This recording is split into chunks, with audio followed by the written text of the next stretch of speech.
Now, let's proceed with our theory. मैंने circular current carrying coil और circular current carrying coil की वजह से मैग्नेटिक फील्ड, सेंटर पर मैग्नेटिक फील्ड, उसकी एक्सेस पर किसी भी पॉइंट पर मैग्नेटिक फील्ड और large distance from centre and at infinite distance from centre, इन सभी के लिए एक्सप्रेशन मैंने लिखा और मैग्नेटिक फील्ड का एक्सेस पर किस तरह से वेरिएशन होएगा, उसके मैग्नीट्यूड का किस तरह से वेरिएशन होएगा, उसके लिए ग्राफ भी प्लॉट करा और यह भी समझा दिया कि एक सर्कुलर करंट कैरिंग कॉइल एक मैग्नेट के माफिक बिहेव करेगी और उसे हम इलेक्ट्रोमैग्नेट कहेंगे। एक तरफ से देखने पर मैग्नेट का नॉर्थ पोल जैसा दिखाई देगा और अपोजिट साइड से देखने पर मैग्नेट का साउथ पोल दिखाई देगा। मैंने मैग्नेटिक फील्ड के लिए एक्सप्रेशन जो मेमोराइज करना है वह भी लिखकर बताएं। अभी इधर एक बात हम बिल्कुल क्लियर कर दें, beside centre and any point on axis, किसी भी रैंडम पॉइंट पर मैग्नेटिक फील्ड का कुछ मैग्नीट्यूड और डायरेक्शन होगा, जो हमने मैग्नेटिक लाइंस को ड्रॉ करके दिखाया भी था। But determining magnetic field at any random point, its magnitude and its direction is really a very complicated task. It's not included in JEE syllabus or AIEEE syllabus or 12th board syllabus. वो हमारे syllabus में included है ही नहीं। आपको किसी भी examination में कभी भी किसी रैंडम पॉइंट पर मैग्नेटिक फील्ड डिटरमाइन करने के लिए कभी नहीं कहा जाएगा। आपको सिर्फ एक्सेस पर ही सारा काम करने के लिए कहा जाएगा। ऑल्दो आगे जाकर in our later classes, in engineering classes, हम वहां सब भी सीखेंगे कि उसे कैसे कहा। अभी मैं अपनी थ्योरी को आगे बढ़ाता हूं। हमने मैग्नेटिक फील्ड के पहले पार्ट में एक कंसेप्ट समझा था। यदि किसी रीजन में मैग्नेटिक फील्ड हो, this is a having uniform magnetic field, और इस रीजन में यदि कोई करंट कैरिंग वायर रखा हुआ हो, this is a current carrying wire, a straight current carrying wire, इसमें I current,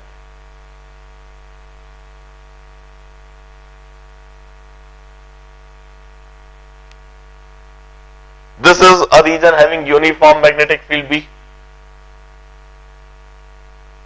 and that magnetic field is into the board, और इस यूनिफॉर्म मैग्नेटिक फील्ड वाले रीजन में एक करंट कैरिंग वायर रखा हुआ है। इस वायर पर फोर्स लगने लगता है, मैग्नेटिक फोर्स लगने लगता है, and the magnetic force that would act on the wire is given by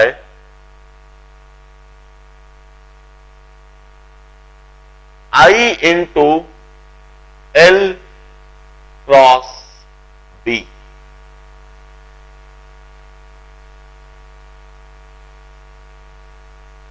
यदि यह वायर फाइनाइट लेंथ का है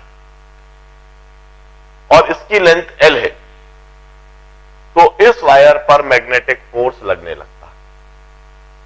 And the expression for magnetic force is given by this I into L cross B. We may rewrite it in this manner. Magnetic force is I into mod L into mod B into sin alpha into n cap.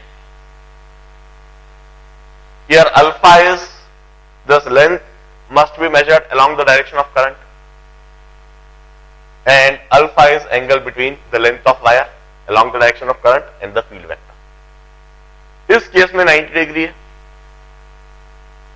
हम n cap की direction right hand thumb rule से determine करते हैं। हम हमारे सीधे हाथ की उंगलियों को लेंथ के अलोंग ले जाते हुए, लेंथ को करंट के अलोंग ले जाते हुए फील्ड की तरफ घुमाते हैं, तो हम यह पाएंगे कि इस करंट कैरिंग वायर पर फोर्स इस तरह से लगेगा और ये ऑलमोस्ट वायर के हर एक एलिमेंट पर, हर एक पार्टिकल पर लगेगा। और यदि यह वायर एल लेंथ का है,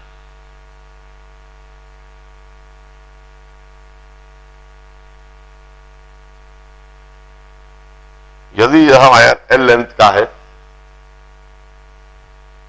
this is the length L of the wire, तो इस पर मैग्नेटिक फोर्स इस डायरेक्शन में इस तरह से लगेगा। यह कंसेप्ट हमने एमईसी के पहले पार्ट में ऑलरेडी समझ लिया है, सिर्फ रिकॉल करा रहा।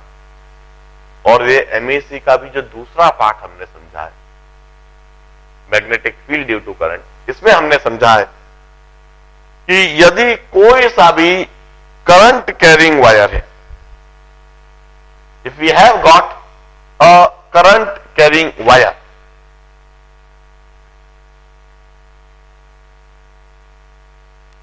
स्ट्रेट करंट कैरिंग वायर है,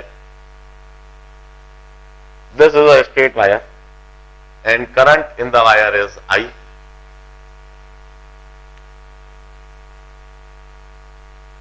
then this wire would generate magnetic field around it.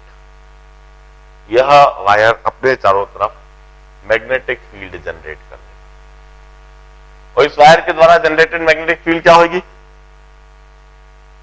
किसी भी पॉइंट पर the magnetic field, its magnitude लिखता हूं मैं, डायरेक्शन को मैं ड्रॉ करके दिखा दूंगा। The magnitude of magnetic field is mu not by 4 pi into 2I by D, और the magnitude of magnetic field is mu naught by 2 pi into I by d। हमें तो इस एक्सप्रेशन को मेमोराइज करके रखना चाहिए, क्योंकि हम अल्टीमेटली इसी एक्सप्रेशन को इस्तेमाल करेंगे। यह फोर्स के लिए एक्सप्रेशन और यह मैग्नेटिक फील्ड के लिए expression, mu naught by 4 pi, mu naught by 4 पाई की जगह 10 टू पावर माइनस 7 लिख देंगे 2I by d। इस तरह से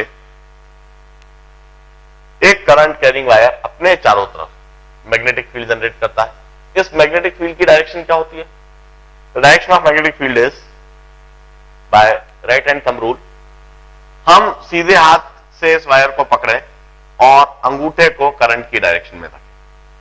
सीधे हाथ से जब हम इस वायर को पकड़ेंगे और अंगूठे को करंट के डायरेक्शन में रखेंगे, तो जो उंगलियों का जो घुमाव है वह मैग्नेटिक फील्ड का डायरेक्शन बता देगा। The curl of finger would suggest the direction of magnetic field. The magnetic field would go like this. इस जगह पर magnetic field into the board होगी,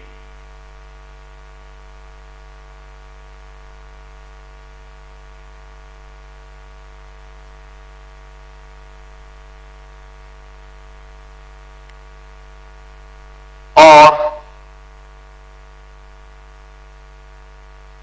इस जगह पर magnetic field into the board,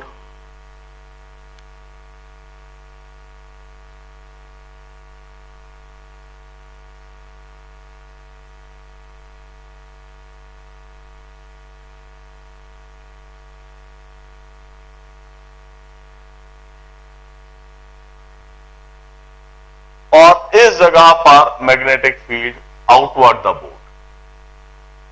into the board को मैंने cross के द्वारा डिनोट करा और आउटवर्ड द बोर्ड को मैंने डॉट्स के द्वारा मैं डिनोट कर रहा हूं।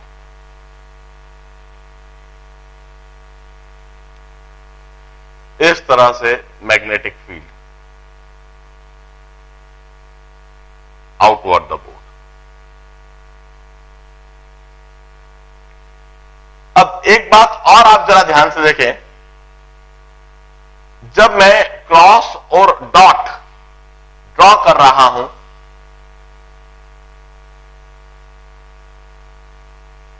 तो ड्रॉ करते समय जो पैटर्न ड्रॉ कर रहा हूं उस पैटर्न को ध्यान से देखें।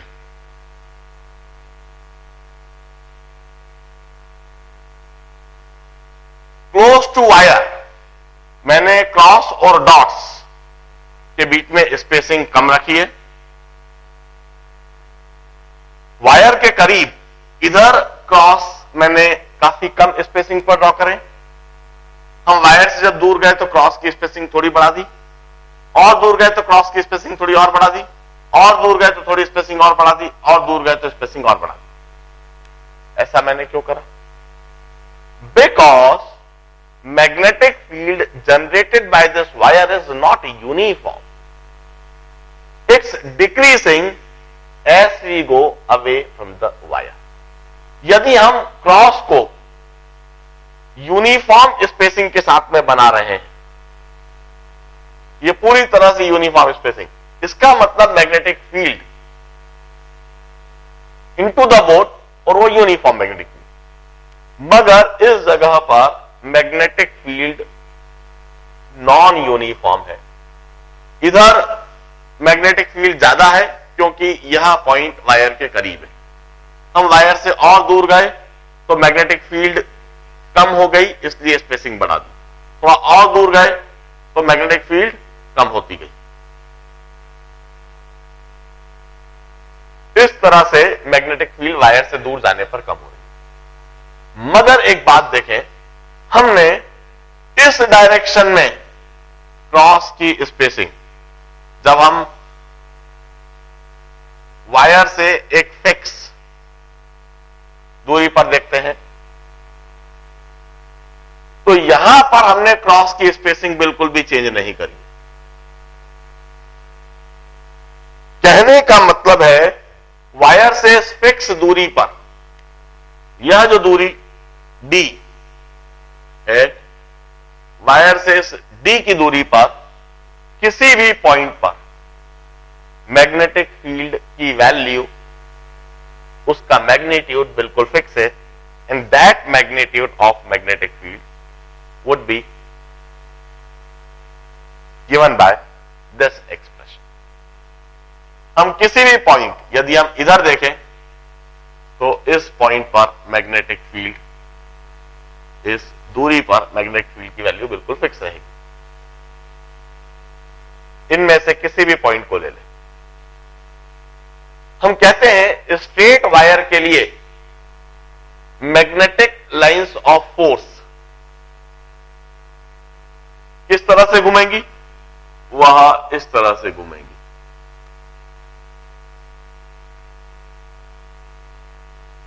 इस तरह से मैग्नेटिक लाइंस ऑफ फोर्स घूमेंगी। This would B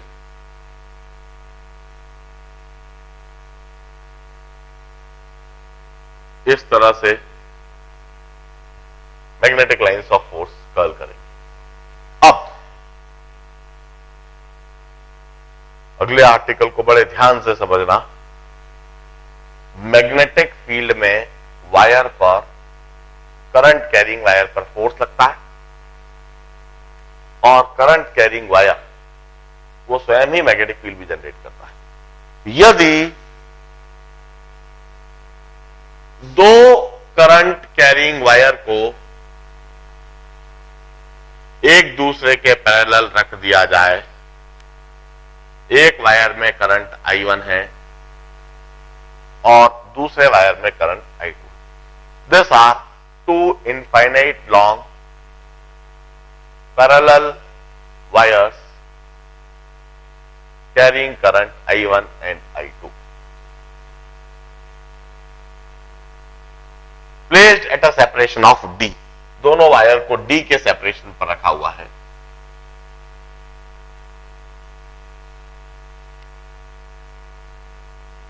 These are two infinite long parallel current carrying wire.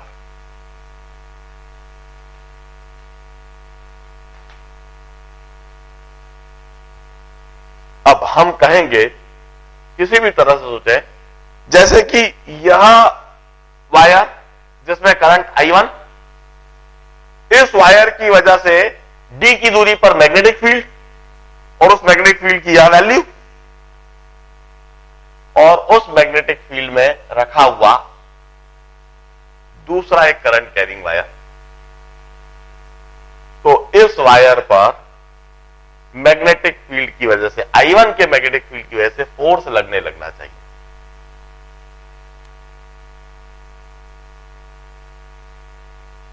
या फिर हम इस तरह से सोचें कि I2 एक वायर है, यह I2, यह दूसरा second wire carrying current I2, इसकी वजह से D की दूरी पर मैग्नेटिक फील्ड और उस मैग्नेटिक फील्ड में रखा हुआ यह वायर, तो इस पर फोर्स लगने लगना चाहिए। हम कहते हैं this two wire current carrying wire would exert some force over each other. हम उस फोर्स के डायरेक्शन को समझना चाहते हैं, हम उस फोर्स के मैग्नीट्यूड को समझना चाहते हैं और इस कंसेप्ट को हमेशा के लिए दिमाग में बैठा लेना। I am going to conclude that if the current are in same direction there would be attractive force between them। जब करंट सेम डायरेक्शन में है तो इन दोनों के बीच में अट्रैक्टिव फोर्स होएगा, and that attractive force would be mu not by 4 pi 2 I1 I2 by D। While if current are in opposite direction, there would be repulsive force between them। यदि इन दोनों में करंट अपोजिट डायरेक्शन में है तो repulsive force होगा, and that repulsive force would be mu not by 4 pi 2 I1 I2 by D। मैं इस बात को भी कंक्लूड करूंगा, मैं प्रूव करता हूं। देखिए, सबसे पहले हम current I1, current carrying wire I1 को देखें। इसकी वजह से D पर फील्ड होगी B1। इस करंट कैरिंग वायर I1 की वजह से D की दूरी पर फील्ड होगी B1 और वहां B1 की वैल्यू होगी mu not by 4 pi into 2 I1 by D।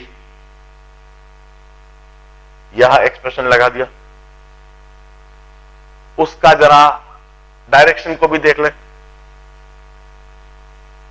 सीधे हाथ से हम फर्स्ट वायर को होल्ड करें, this is wire 1 and this is wire 2। सीधे हाथ से हम फर्स्ट वायर को होल्ड करें, अंगूठे को करंट की डायरेक्शन में रखें, उंगलियों के घुमाव को देखें और आपको साफ साफ दिख जाएगा कि इस जगह पर जो फील्ड है वह इनटू द बोर्ड है।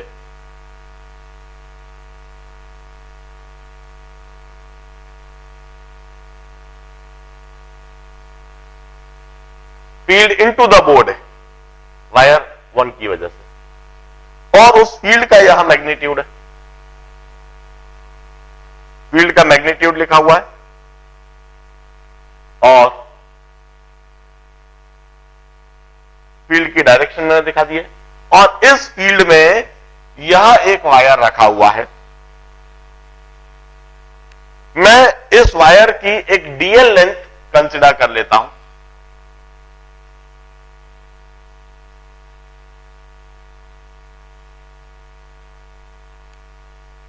या डीएल लेंथ कंसीडर कर लेता हूं और अब इस डीएल लेंथ पर फोर्स का डायरेक्शन पहले देख लेता हूं। फोर्स का डायरेक्शन, फोर्स डीएफ होएगा। फोर्स का डायरेक्शन देखने के लिए सीधे हाथ की उंगलियों को डीएल, डीएल का डायरेक्शन वही जो करंट का डायरेक्शन है, DL cross B, this would be the direction of force. DF,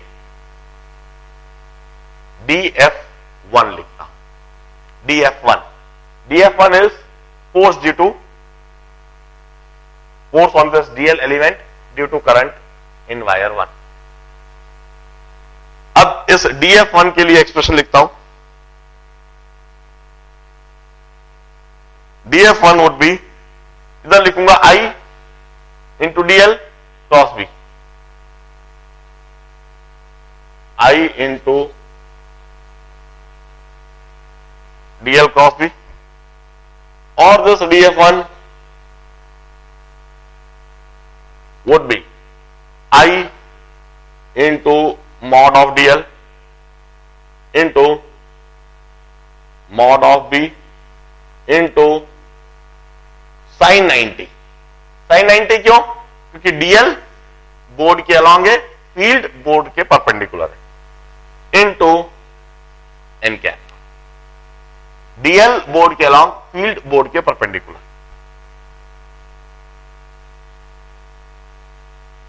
इसलिए dF1. अब मैं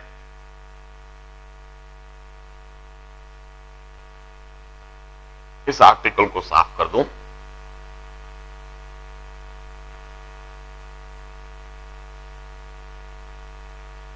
वैल्यू सब्स्टिट्यूट करता हूं. dF1 मुझे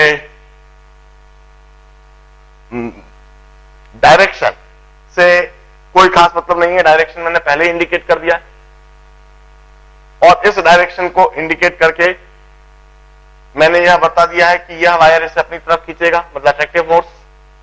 एन कैप से कोई मतलब नहीं, एन कैप डायरेक्शन दिखा रहा है. आई की जगह I1 इंटू DL, और B की जगह मैं लिख देता हूं mu not by 4 pi into, sorry I2 लिखना होगा तो मुझको. In this wire the current is I2,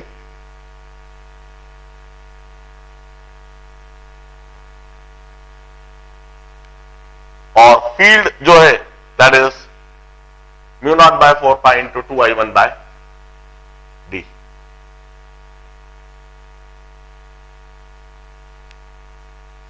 अब हम कहते हैं फोर्स पर unit length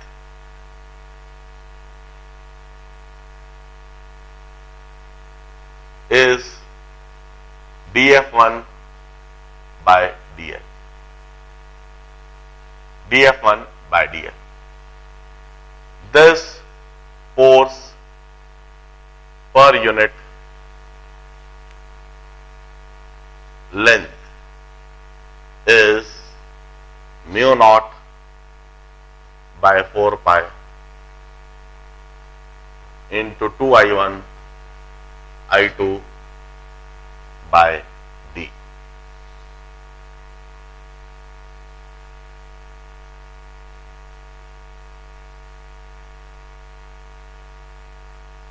Force per unit length is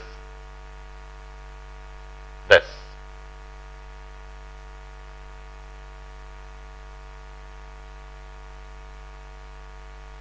इसका मतलब हर एक एलिमेंट पर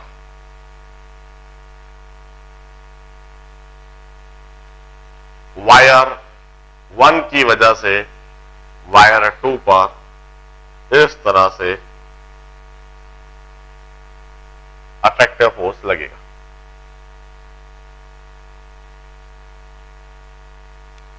अभी संतुष्टि नहीं हुई हमें. हमने यह तो जो डिटरमाइन करा है वायर 1 की वजह से, वायर 1 के द्वारा जनरेटेड फील्ड की वजह से वायर 2 पर लगने वाला फोर्स.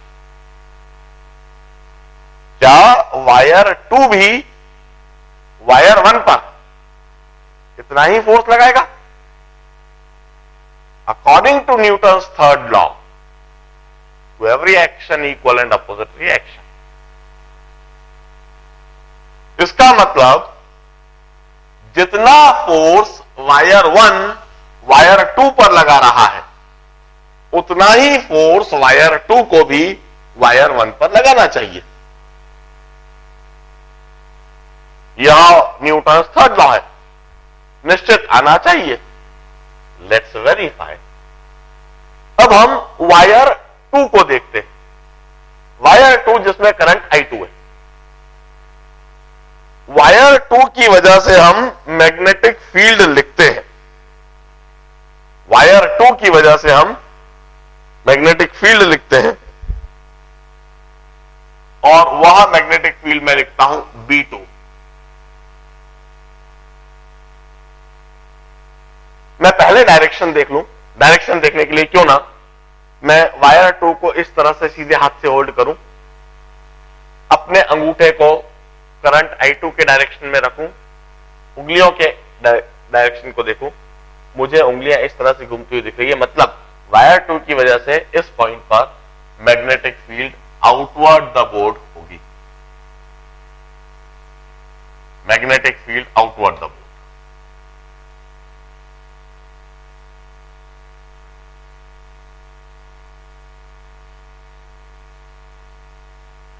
और B2 होगी, कितनी मैग्नेटिक फील्ड होगी?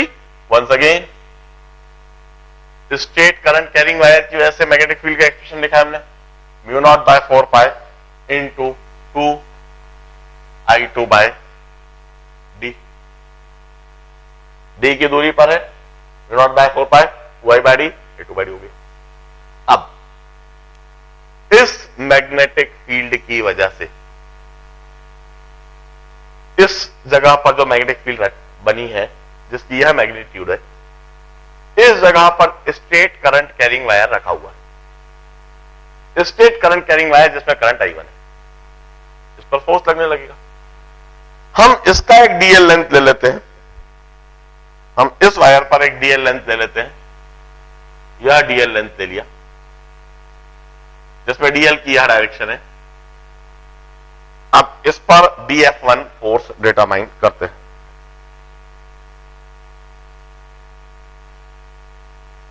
DF2. DF2 is differential force due to second wire on this DL element. It would be, इसमें करंट I1 है, I1 into DL cross B2, इधर DL क्रॉस B1 लिखना चाहिए मुझे।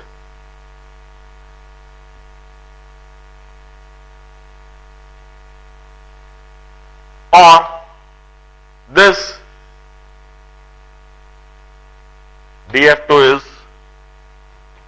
I1 into mod of DL into mod of B2 into once again sin 90, क्योंकि DL along the board है और field perpendicular to board, into n cap.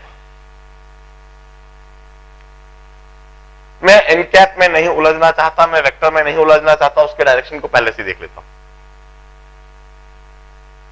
उसके direction को समझने के लिए मुझे सीधे हाथ की उंगलियों को DL से B2 की तरफ घुमाना होगा, DL से B2 की तरफ, DL बोर्ड के लॉन्ग से बोर्ड के बाहर की तरफ।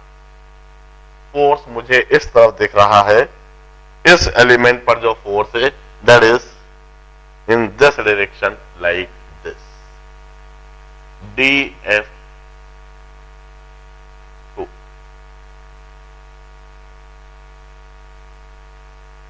It's attractive. यह वायर इसे खींच रहा है तो यह वायर भी इसे भी खींच रहा है, दोनों एक दूसरे को खींच रहे हैं। यह न्यूटन थर्ड लॉ है। अभी हम प्रूव करते मैग्नीट्यूड भी सेम आ जाएगा। DF2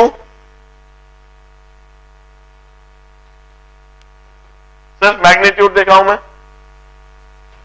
I1 ऐसा कैसा ही, DL ऐसा कैसे, और B2 की जगह पर यह लिख दूं mu not by 4 pi into 2I2 by D sine 90 की जगह पर, और जो एक फिक्स क्वांटिटी है दैट इज फोर्स पर यूनिट लेंथ, फोर्स पर unit length would be DF2 by DL। and that force per unit length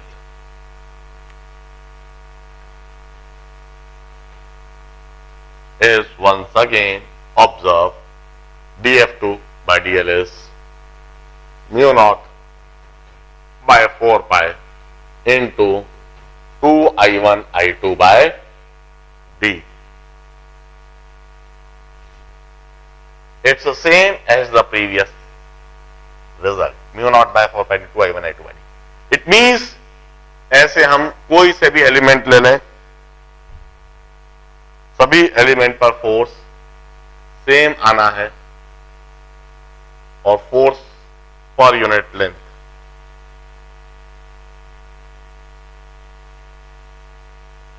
की वैल्यू यही रहेगी. It's attractive force. क्या दोनों वायर एक दूसरे को खींचेंगे? Newton's third law hold.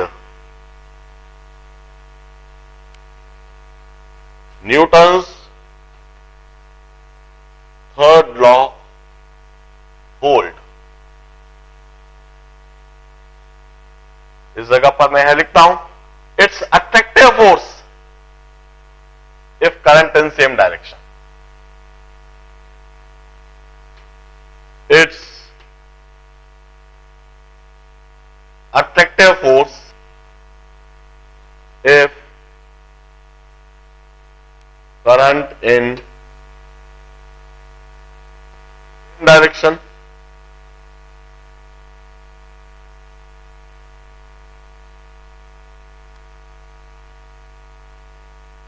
और यदि करंट की डायरेक्शन अपोजिट हो जाए तो फील्ड की डायरेक्शन इधर उलट जाएगी और फील्ड की डायरेक्शन उलट जाने से फोर्स की डायरेक्शन इधर भी उलट जाएगी और इसी तरह से इधर भी फील्ड की डायरेक्शन उलट जाएगी, करंट की डायरेक्शन इधर भी उलट जाएगी, फोर्स की डायरेक्शन इधर भी उलट जाएगी.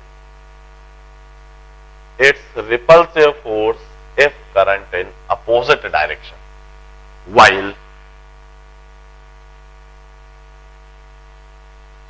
its repulsive force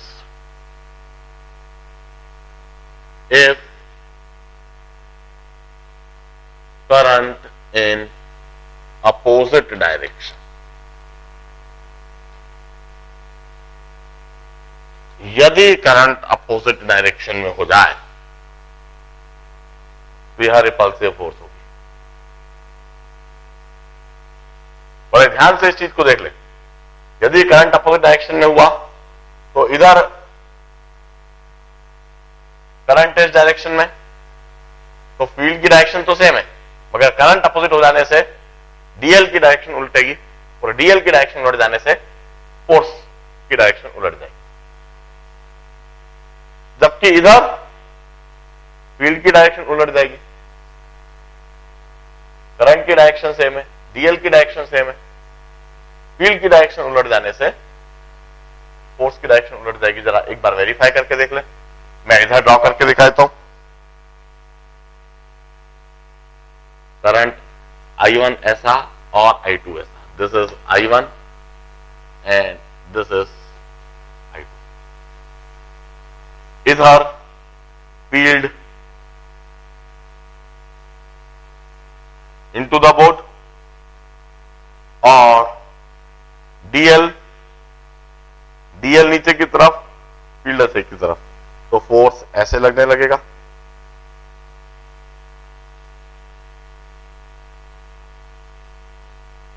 जबकि इधर इसकी वजह से वंस अगेन फील्ड इनटू और करंट ऐसा, फील्ड ऐसा, तो फोर्स इधर लगने लगेगा.